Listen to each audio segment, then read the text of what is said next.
Wabarakatuh. Pada kesempatan kali ini saya akan memberikan sebuah informasi mengenai alat-alat yang sering dipakai saat kita membuat sebuah percobaan IoT. Yang pertama ada Arduino. Ini yang menjadi pusatnya penjelasan mengenai Arduino ini, dari mulai bagian-bagiannya, ada pin-pinnya, ada IC-nya. Di sini ada pin untuk power, analog digital, ada analog, ada pin digital, ada PWM, semua sudah dijelaskan di video sebelumnya. Oke. Ini mengenai Arduino. Yang selanjutnya mengenai, ini bahan-bahan ini atau hardware ini adalah broadband, ya. Ini adalah broadband yang memiliki fungsi untuk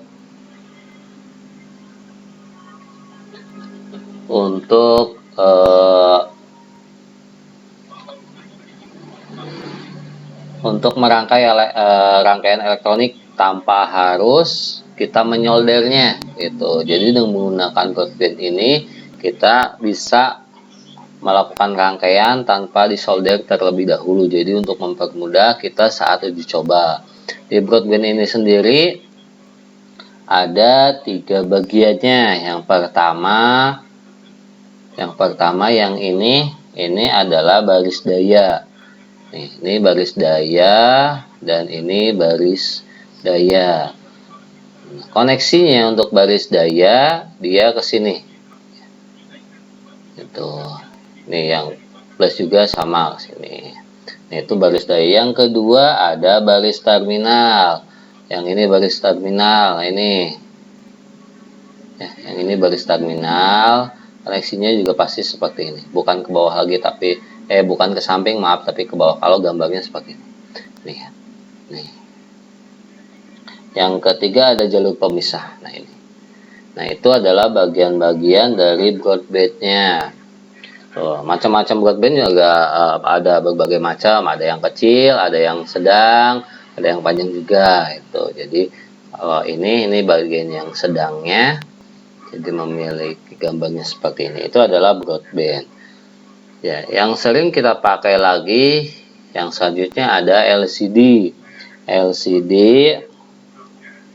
16x2. Ya, artinya apa? 16x2 itu ada 16 karakter. Yang ini 16 karakter dan 2 baris. Itu. LCD TV ini sudah dilengkapi dengan modul I2C. Nah, ini jadi outputnya atau pinnya hanya ada 4. Ada ground, VCC, SDA, dan SCL. Itu hanya ada 4. Dan kalau LCD biasa, ini ada banyak. 1, 2, 3, 4, 5, 6, 7, 8, 9, 10, 11, 12, 13, 14, 15, 16. Ada 16 pin kalau LCD biasa. Tapi kalau ini digabungkan dengan I2C, jadi LCD 16x2 yang digabung dengan I2C, jadi outputnya hanya ada 4 pin. Pin yang pertama pin ground, dia masuk ke ground. Pin yang kedua ada VCC. VCC itu masuk ke positif 5 volt. Nih, yang pin power di Arduino yang 5 volt. Kemudian ada SDA. Kalau SDA dia masuk ke pin analog 4. Itu SDA analog 4. Kemudian untuk SCL dia masuk ke pin analog 5. Tuh, itu untuk LCD tipe 16x2 dengan I2C itu. Itu mengenai LCD ini. Yang selanjutnya ada yang ini adalah sensor untuk mengukur suhu dan kelembaban udara. Ini sensornya. Ini adalah versi DHT11. Ada DHT11, ada DHT22. Ini DHT11, dia memiliki 3 pin. Pin VCC, dia positif, bisa menggunakan 3,3 ataupun 5 volt, tapi bagusnya 3,3. Kemudian yang kedua ada pin ground. Ini masuk ke groundnya atau negatifnya, dan yang terakhir ada pin outnya, ini yang nanti akan membaca informasi yang diterima. Jadi ini masuk ke pin analog, pin digital ya, baik itu pin dari nomor 2 sampai nomor 13. Ini adalah DHT11, sensor digital yang digunakan untuk mengukur suhu dan kelembaban udara. Biasanya digunakan pada proyek Arduino karena mudah diintegrasikan dan memiliki kemampuan yang cukup tinggi untuk aplikasi sederhana, mengukur suhu, mengukur kelembaban udara, seperti itu. Yang kedua ada yang ini adalah moisture sensor atau sensor untuk kelembaban tanah. Ini yang digunakan untuk mendeteksi tingkat dari kelembaban tanah. Biasanya sensor ini digunakan untuk proyek-proyek perkebunan otomatis atau sistem irigasi cerdas yang memerlukan informasi mengenai kadar air dalam tanah. Nah, biasanya menggunakan sensor ini. Jadi sensor ini bisa mengetahui apakah tanah terlalu kering, lembab atau basah, sehingga bisa mengontrol pompa air atau sistem penyiramannya gitu. Sensor ini atau sensor moisture ini memiliki 3 pin. Biasanya udah ditambahkan kabel seperti ini, 3 pin. Ini ada keterangan pinnya. Yang ini pin ground. Yang kedua ada pin VCC atau pin positifnya, biasanya positif 5 volt. Ya, jadi 5 volt untuk voltasenya, kemudian pin outnya. Pin out bisa masuk ke analog atau ke digitalnya, tergantung saat konfigurasinya. Ini adalah pin sensor dari moisture atau pendeteksi kelembaban dari tanah. Selanjutnya ini adalah keypad 4x4, ada 4 baris, ada 4 kolom. Mau kebalik ya, ini harusnya posisinya berdiri. Ada 4 baris, 1, 2, 3, 4, ada 4 kolom, 1, 2, 3, 4. Nah, untuk pinnya ini ada memiliki 8 pin, dan masing-masing yang pertama ada pin untuk barisnya. Jadi pin untuk baris. Ini R1 row, R2, R3, R4 itu untuk pin barisnya, kemudian untuk kolomnya C1, C2, C3, C4. Jadi semuanya jumlahnya adalah 8 pin dan semua tombolnya ada 16 tombol gitu. Itu untuk keypad 4x4. Ada juga keypad 4x3 atau tergantung dengan kebutuhan kita. Dan selanjutnya ini ada RFID reader atau radio frequency identification. Itu digunakan untuk mengenali objek menggunakan gelombang radio. Biasanya ini untuk membaca informasi dari kartu RFID itu sendiri, dan di dalamnya yang tersimpan data unik itu. Nih, pinnya ada 1, 2, 3, 4, 5, 6, 7, 8. Ada 8 pin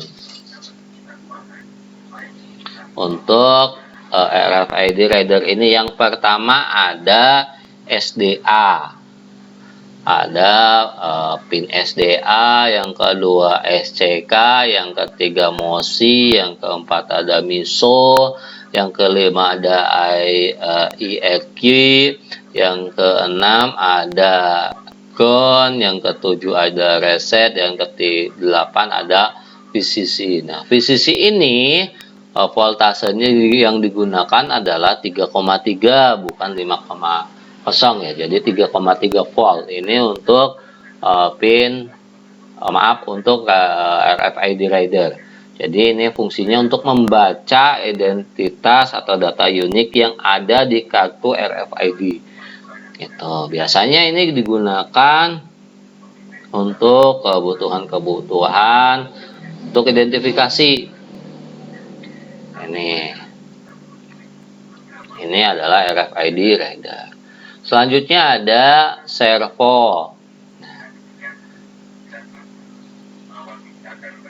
Ini adalah servo motor. Servo motor adalah motor yang dilengkapi dengan sistem pengontrolan posisi. Jadi biasanya motor DC itu hanya berputar secara kontinu, muter terus ya. Kalau motor biasa atau dinamo biasa muter terus. Nah, kalau servo memungkinkan untuk mengontrol sudut putarannya. Jadi contoh saya pengen mengontrol putarannya hanya 180.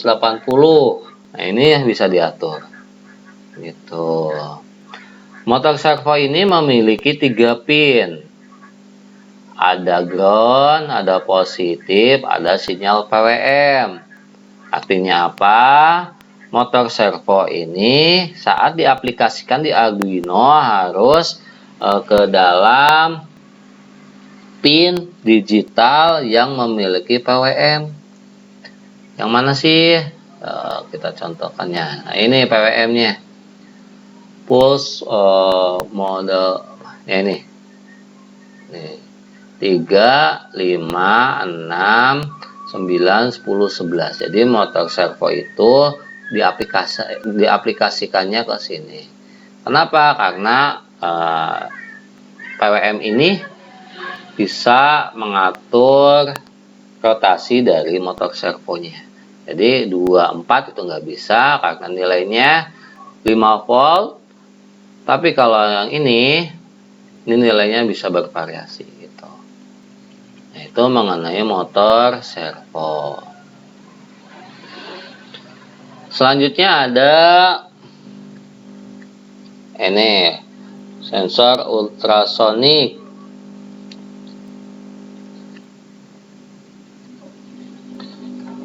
Sensor ini menggunakan gelombang suara frekuensi tinggi untuk mengukur jarak antara sensor dan objek di depannya.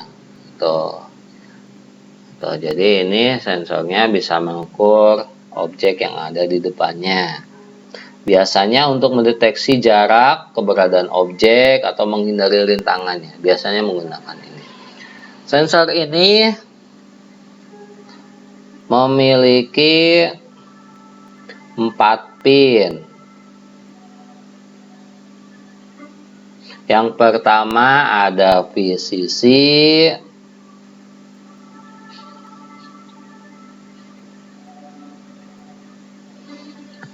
yang kedua VCC ini positifnya yang 5 volt itu ke sini. Yang kedua ada pin trigger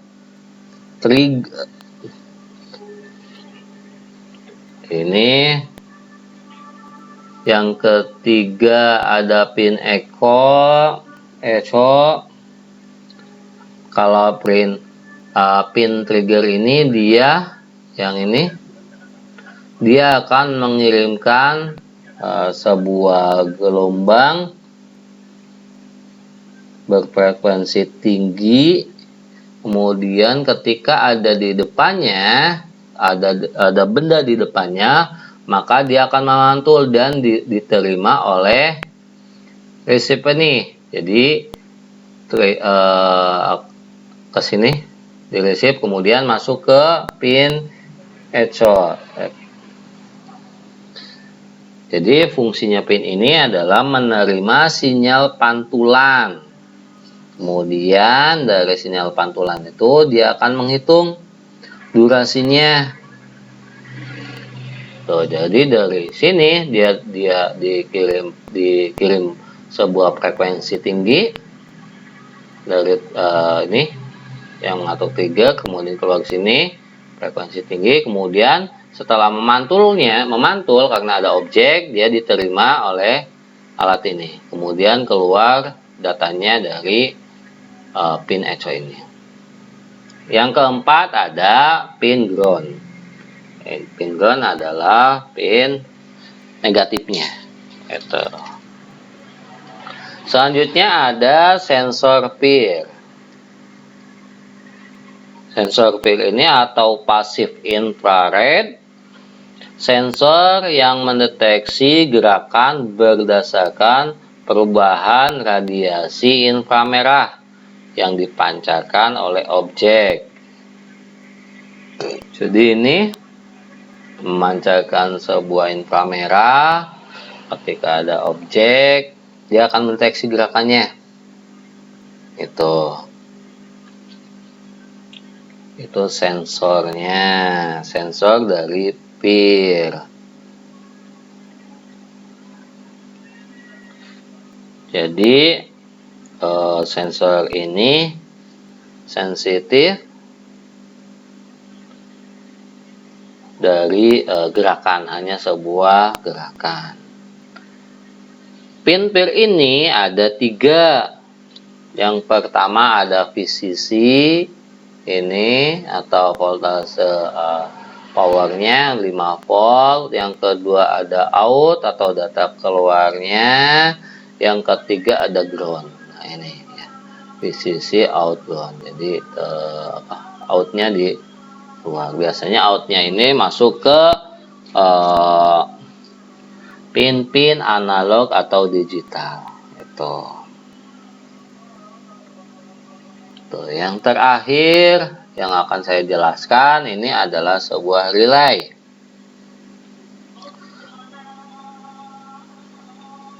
Ini adalah sebuah relay. Apa sih relay itu? Relay ini adalah sebuah komponen elektronik sebuah komponen elektrik yang berfungsi sebagai saklar. Jadi hanya menghubungkan dan memutuskan saja, yang dapat dioperasikan secara remote. Relay ini memungkinkan untuk mengontrol perangkat bertegangan tinggi dengan sinyal bertegangan rendah dari Arduino.